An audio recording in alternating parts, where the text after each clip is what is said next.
अब देखो Koenig and quartering हो गई हमारे सैंपल की, ठीक है।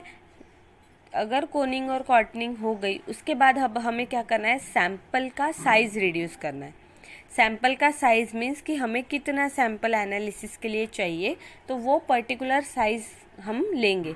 तो उसके पहले, वो पर्टिकुलर साइज लेने के भी पहले, अब हमने जो सैंपल हमारा कोनिंग क्वार्टरिंग किया है, उसी सैंपल को लेके क्या करेंगे हम, टेबलिंग, रोलिंग और क्वार्टरिंग।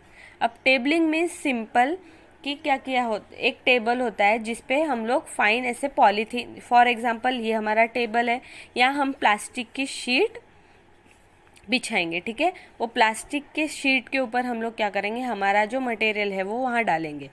वहाँ डालने के बाद उसको क्या किया जाता है, प्लास्टिक के मटेरियल को ऐसे मतलब इक्वली, जैसे हम लोग कोई भी मटेरियल ड्राई करते हैं तो हम लोग उसको कैसे ड्राई करते हैं, जैसे कि वैसे रख के नहीं करते, उसको इक्वली पूरा ऐसे फैला के उसको ड्राई करते हैं। तो उसी प्रोसेस को मतलब हमें क्या वही करना है कि उसको उस शीट पे रख के टेबल पे फैला देना है। इसी प्रोसेस को क्या बोला है, टेबलिंग बोला है, ठीक है।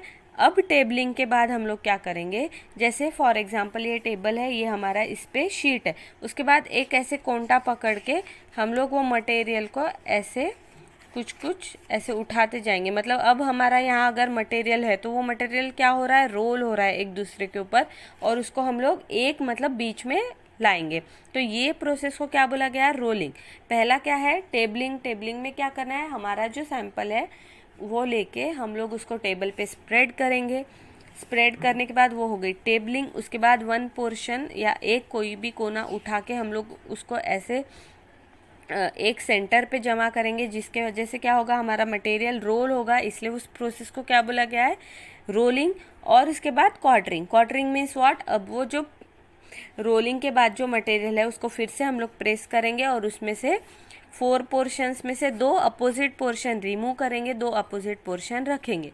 फिर से सेम हम वहाँ टेबलिंग, रोलिंग और क्वार्टरिंग की प्रोसेस फॉलो करेंगे, और उस ऐसे करते करते मतलब जो अपोजिट साइड का मटेरियल है वो निकालते जाएंगे, और लास्ट में जो थोड़ा सैंपल बचेगा उसको हम लोग हमारे एनालिसिस के लिए कलेक्ट कर लेंगे, ठीक है। तो ये पूरी क्या प्रोसेस थी, हमारे प्रिपरेशन ऑफ सब सैंपल। पहले क्या किया जाता है, सब सैंपल का कोनिंग एंड क्वार्टरिंग होगा। क्यों होगा कोनिंग एंड क्वार्टरिंग, क्योंकि कोनिंग एंड क्वार्टरिंग से हमारा सैंपल का जो साइज है वो रिड्यूस होगा।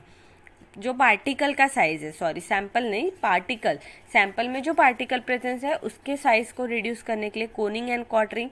अब सैंपल के साइज को रिड्यूस करने के लिए हम लोग टेबलिंग, रोलिंग और क्वार्टरिंग प्रोसेस फॉलो करते हैं, ठीक है। इसी वजह से हम क्या करेंगे, हमारा जो सब सैंपल है वो प्रिपेयर किया जाता है। तो ये किस केस में होता है, हमारे सॉलिड के केस में, ठीक है। यही प्रोसेस थी हमारी पहली तो कोनिंग एंड क्वार्टरिंग, और उसके बाद टेबलिंग, रोलिंग एंड क्वार्टरिंग की। Thank you.